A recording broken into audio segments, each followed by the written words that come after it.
Surah Fussilat. إِنَّ الَّذِينَ قَالُوا رَبُّنَا اللَّهِ. No doubt about it, those who declared, our master is Allah. Seems like a pretty simple statement. Our master is Allah. It's not a simple statement. You're not just saying our creator is Allah, or the one we worship is Allah. You're calling him your Rabb. Our Rabb is Allah.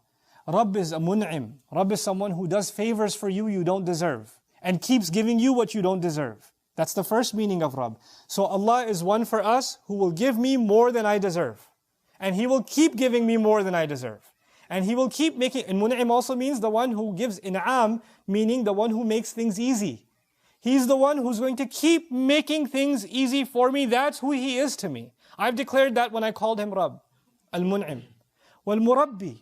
He's the one who is going to make sure that I continue to grow, that I continue to progress, that I'm not going to stay in place. If I'm in a problem, He's going to allow me to grow out of that problem.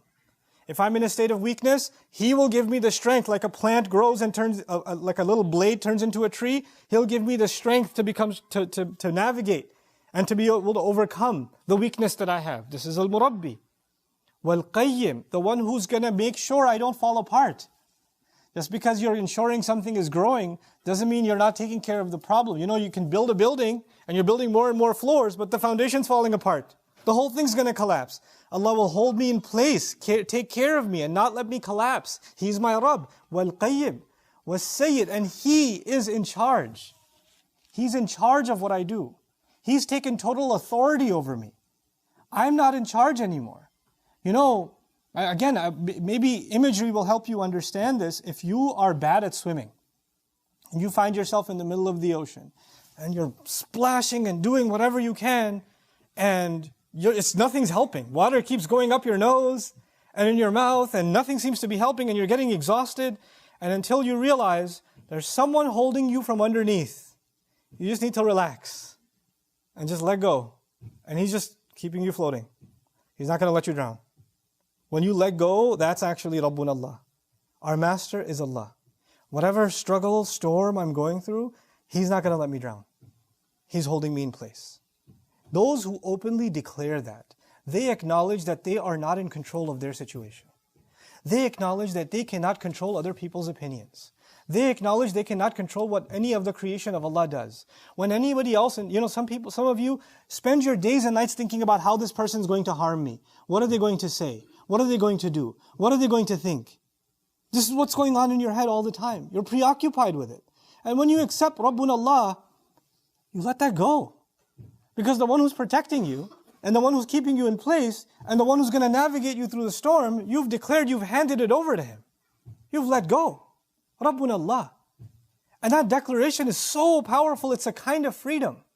There are so many of us who make so many decisions in our life. As a matter of fact, so many of our emotions in our life are controlled by other people.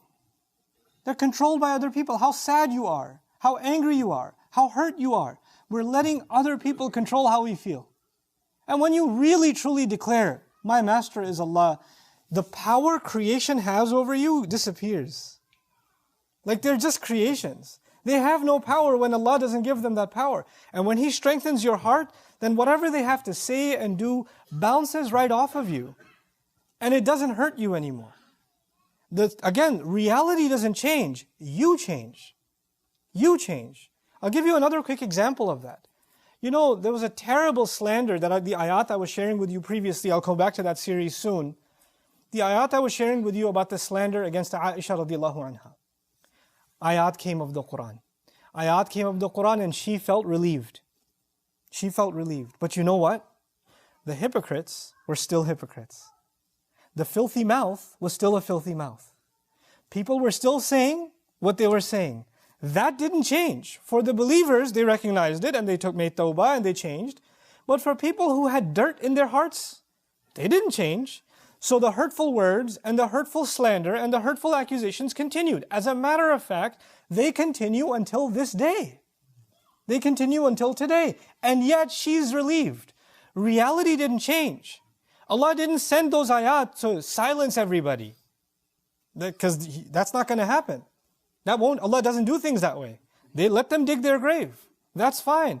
Allah sent those ayat so those who believe can have strength. Their heart could be tied. their heart could find peace. That's actually إِنَّ الَّذِينَ قَالُوا رَبُّنَا اللَّهِ. Then he says, ثُمَّ اسْتَقَامُوا. They didn't just say our master is Allah. Then they lived a life of trying to stand up straight. They lived a life of